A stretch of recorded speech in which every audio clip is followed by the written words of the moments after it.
প্রথমে battery box দিয়ে শুরু করছি।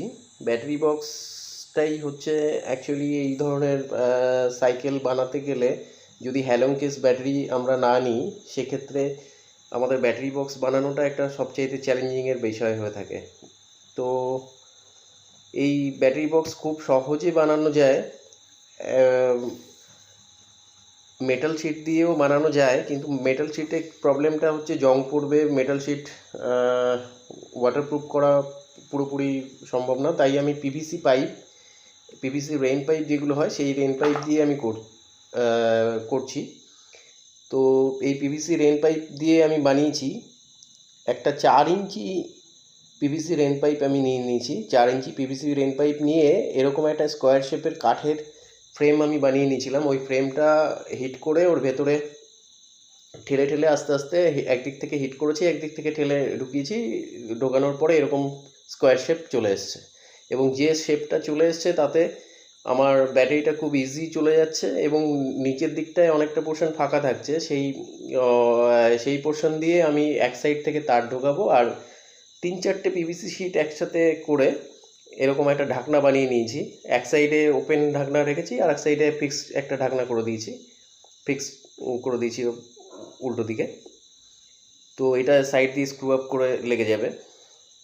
খুবই সুন্দর একটা হয়েছে, তোমরা দেখতে পাচ্ছ।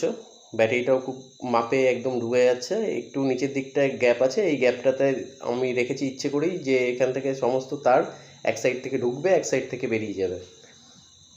এবার ব্যাটারি পিভিসি বক্সটাকে একটু ভালো লুক দেওয়ার জন্যে বাজারে স্প্রে কালার পাওয়া যায়। চলো একটু স্প্রে কালার করে নিই। স্প্রে কালার করে নিলেই এটা একদম গেট আপ খুলে যাবে। আমি এটাকে একটা ব্ল্যাক স্প্রে কালার করে নিয়েছি, যেহেতু কন্ট্রোলার বক্সটা কালো, তাই জন্যে এটাকে ব্যাটারি বক্সটাও আমি কালো করছি। তো এইরকম স্প্রে কালার বেশি দামও নয়, 160 টাকা বোধ হয় এরকম ইয়েটা নেয়, ক্যানটা। তো এই একটা ক্যান স্প্রে এনে আমি খুব সুন্দর কালার করে নিয়েছি। এটা দেখতেই পাচ্ছ তোমরা, কালারও অলমোস্ট কমপ্লিট। চলো নেক্সট তারপরে দেখি। Welcome to make and tech বন্ধুরা। আজকে এই সাইকেলটা ফিটিং হবে। এই সাইকেলটা ফিটিং করব এই বড় সাইকেলে। ওই যে মোটরটা আমি দেখিয়েছিলাম এসছিল পার্সেল, সেই মোটরটা এটাতে ফিটিং হবে। মোটর, কন্ট্রোলার, ব্যাটারি সমস্ত কিছু ফিটিং হবে। তো সেই ফিটিংটা খুব সুন্দর করে তোমাদের দেখাবো।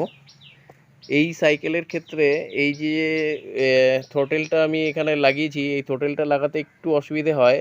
তার কারণ হচ্ছে এই থ্রোটেলটা ফুল প্রেস করে ঢুকিয়ে দিলে, তাহলে গিয়ে এখানে যেহেতু কার্ভ আছে এই এই পাইপটা, যার কারণে এ পুরো ঢুকে গেলে এটা জাম হয়ে যায়।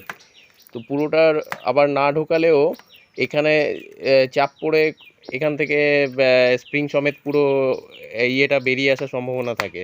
তো সেই জন্য এটাকে একটুখানি স্ট্রেট করে নিতে হবে গ্যাস ওয়েল্ডিং দিয়ে, স্ট্রেট করে এই বেন্ডটা।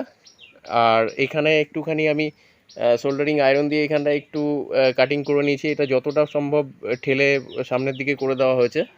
এটাই এই থ্রোটেলটা লাগানো একটু চ্যালেঞ্জিং এখানে। আর এই পাশে আমি আর বেন্ডটা আমি ইয়ে করিনি। এখানে সুইচ কনসোলটা একটু দেখতে পাচ্ছ যে ট্যাড়াভাবে লেগেছে একটু, কিন্তু উপায় নেই। তার কারণ হচ্ছে এখানে এই কার্ভটা আবার এটাও সোজা করতে হবে। তো এটা সোজা করিনি, এটা এরকমই রেখেছি, এই বাঁ হাতের হ্যান্ডেলবার সুইচ কনসোলটা। আর এই চাকাটা, পুরনো চাকাটা খুলে যাবে, এই চাকাটা পুরো রিপ্লেস হয়ে যাবে। দিয়ে এই মোটর এখানে লেসিং করা হয়ে গেছে। মোটর এই হুইলে লেসিং করে দেওয়া হয়েছে। এটা 13 গেজের স্পোক দিয়ে করা হয়েছে, 13 গেজ স্পোক দিয়ে। আর লেসিংটা খুব সুন্দর এসে গেছে এই সাইজের চাকাতে। 26 আর 6-এর ইয়েতে গাঁথা হয়েছে, 6-এর গ্যাপে গাঁথা হয়েছে। খুব সুন্দর দেখুন গাঁথা হয়েছে, গ্লাসিংটা হয়েছে খুব সুন্দর। আর ব্যাটারির জন্য ব্যাটারি বক্স তো বানিয়েছিলাম, দেখিয়েছিলাম পিভিসি পাইপ দিয়ে। এই যে ব্যাটারি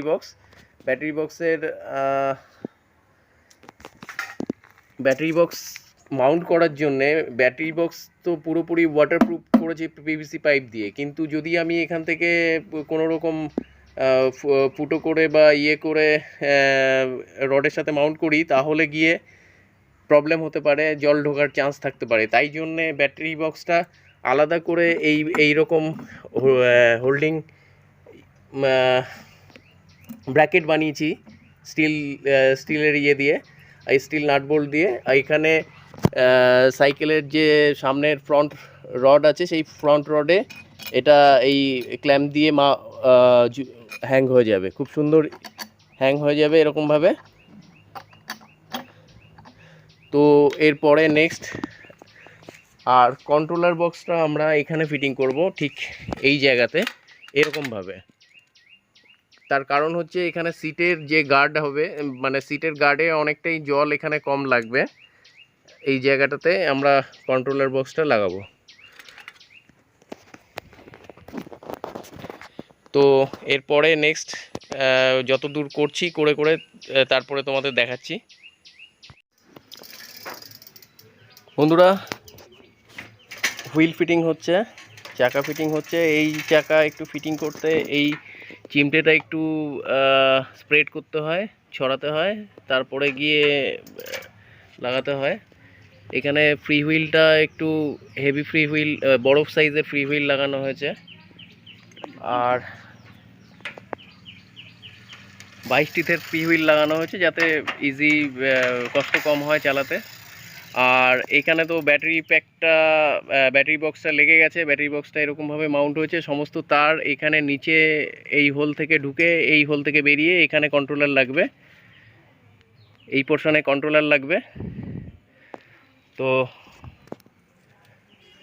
সাথে থাকো, এইভাবে ফিটিংটা হচ্ছে পুরোপুরি।